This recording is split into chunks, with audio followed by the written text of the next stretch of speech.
So my Dogman encounter wasn't just terrifying, it was life altering and absolutely changed the way I saw the entire world.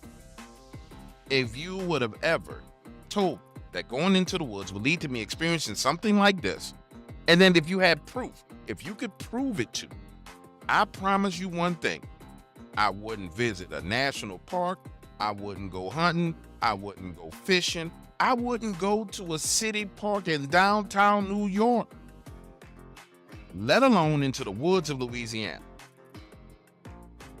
Now, this happened when my brother and I went hogging. And these are the same woods north of Shreveport that we've hunted since we were children. Never encountered anything like this. Imagine a scene. My brother Josh and I have been hog hunting at night on our side-by-side for months. We did absolutely nothing, and I mean nothing new at all. We had the same clothes we always wore, same weapons we always carried. Hell, we had the same mud on the bottom of our boots. Now, I say that we did nothing, I mean absolutely nothing to provoke this. We didn't do anything. Get this, 7 p.m., we're out there, we're trying to get to where the hogs. And there's this dirt road that everybody uses to travel back through there on their side-by-sides. So we're riding along that road. The headlights are illuminating everything in front of us.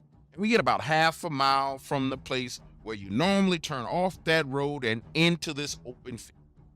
Like I said, we're halfway down the road on our way to this entrance when we see this small tree laying across the roadway. In our minds, it wasn't super duper spooky, so let me paint a better picture for you. Imagine you're riding on the side-by-side. There's trees on your right-hand side, there's trees on your left-hand side. They don't arch over and create a dome. It's nothing super spooky like that. It's just kind of this sparse trees on your left and right. Well, we're riding along, and one of those trees on the right-hand side is knocked down into the road. The two of us look at each other, and it's like, how in the hell did this happen? But we think nothing of it. I hop out, go to the back, grab a chain, hook that chain to the front bumper, then hook the other part of the chain to the tree, hit it in reverse, back it up out of there, boom, problem. But get this, as I'm climbing back into the side-by-side, you start to hear the coyotes howling off in the distance.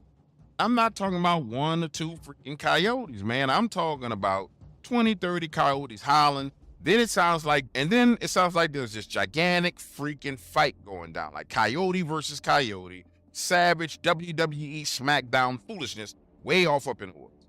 Nonetheless, that's none of our business. We keep riding forward. Now, as we're riding along, we get a couple of 100 yards away from the entrance where you turn into that field where all the hogs are, and we see this coyote come out into the road. And this is where stuff starts to get really, really weird. Because if you know anything about a single coyote is extremely skittish. They're not really brave at all. But this coyote comes out and lays out in the middle of the dirt roadway. We keep riding. Now, we're 10 feet away from this thing, and it stands up and starts to growl at us. And we're like, yo, what the hell is wrong with this coyote? Maybe it's like rabid or it's going crazy. It growls, takes off into the field. Now pause right here in this story for a moment, and let me say this. What we experienced next, unlike anything we ever experienced before, and I'm telling you, I'm not going to experience it again because I'm never going there again. 2 of us turn off that roadway, go down this little ditch, come up, and go into the field. Now, prior to this, every time we went into this field, it was full of hogs. I mean, you drive 20, 30 yards into that field, and the hogs start running. Well, we get 20 yards, looking around, no hog. 50 yards, looking around, no hog. 100 yards, looking around, no hogs. By the time we get 300, 400 yards into this area, and we see no hogs, something's wrong. I'm saying to my brother, listen, man, something's wrong. And so you can really understand how it's set up.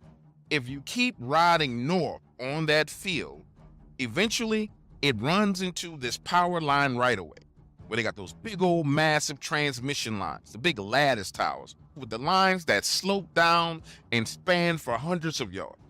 And if you're standing out there in the daytime, you'll see them way, way, way out there in the distance. Well, my brother and I keep on driving, and we looking for these hogs. Now we got the spotlights out, shining left, shining right. There is not a hog anywhere in sight. I'm not going to be able to give you a distance in like feet or yards how far we went, because I can't even tell you this. But I could tell you, based on the fact that I could see those transmission poles, But I could tell you, based on the fact that I could see those transmission poles when I found the light, man, we was way back up in there. So now Josh comes up with this suggestion. He said, listen, let's do this. Let's turn off the side-by-side, get out and listen, and maybe we can hear the hogs off in the distance. So we killed the engine, killed the lights, get out, and we're just standing there listening. But don't hear anything. Let me paint a picture for you. Passenger side of the side-by-side, driver side of the side-by-side. I'm scanning my light back and forth, right? And I come to the realization that, yo, it's extremely quiet out. I'm talking about that weird hair standing up on your arms, freaky feeling quiet. You don't hear any insects, not even crickets. And as I'm shining that light, man, you don't see any animals at all. Not a fox, not a coyote. Hell, not even a rat or a mouse is out in this field. And this feeling comes over me. A feeling that's like, listen, you need to get the hell up out of here because something's not right. When I look over in that direction, he's shining that light over to his left and his hand is shaking. Light's dancing all around. But he's still saying nothing to me. So I walk around to where he is and he says, shh, talk. Now get this, I'm looking in the direction into which he's shining that light, and there is this pile of hogs. And I don't mean like a pile of hogs all grouped together because they're afraid or they've been corralled by a trap. No, that's not what I'm talking about. I'm talking about there is a pile of dead hog carcasses, about 40 to 50 of them, all piled up right there in the field. And I'm talking about heads are ripped off, legs are ripped off, guts is hanging all over the place. It's a hog massacre in this field. Josh says, do you see it? And I'm like, yes, what is going on? Now, as his hand is still shaking, he's trying to shine that light back to the right of those hogs. Now listen to me closely when I tell this to you. That light shines on 3. Count 1, 2, 3. Jet black dogmen standing on their hind legs. They have their backs turned to us, hunched over, standing there, eating hogs. Let me ask you a question. Have you ever seen something and just didn't want to believe what you were seeing? I mean, you told yourself, nah, this is not real. Well, that's what I started to do. Saying to myself, man, this can't be real. There's no way on the planet that this is real. I was wrong. Because the one on the far right turns, looks over its shoulder at us. And it makes this face like, are you still here? Like it was annoyed with our presence. Then it rolls its lips back, shows its teeth, and lets out a growl. Like, you better get out of here before I come over there and eat you. Listen, I've heard a whole bunch of people say that Dogman uses mind speak. Like they speak to you in your mind. I didn't experience anything like that at all. It was pure, primal body language. If you've ever owned a dog, and you know the face that the dog makes when you try to take its bone and it kind of snaps at you, like, you better leave my food alone. That's the face that this thing was making, except for its face was bigger than any dog face I had ever seen. Listen, I can't tell you why my brother just stood there. Maybe he was frozen in fear, but now I'm climbing behind the wheel, saying in a low voice, Josh, get in. Come on, Josh, now I need you to get in. Come on, Josh, get in. Josh, I need you to get in here. But he doesn't move. He's just standing there. He's just standing there, lighting his hand, shaking. Finally, I reach out and pull him by the back of his pants and say, get yo in here. That light drops out of his hand. And when I tell you, I remember this clear as day. You know how on the old cartoon Scooby-Doo's, where Scooby and Scrappy will be walking and they had a flashlight and they would take off running and the flashlight would be flipping in the air, but they were gone? That's exactly what Josh did. That light is flipping around in the air. His body is gone, coming around the other side to jump in. Once he's in, I hit the gas, make a U-turn, and I'm flooring it. Now, if you've ever been in a side-by-side, you know what it's like to ride around in one of those.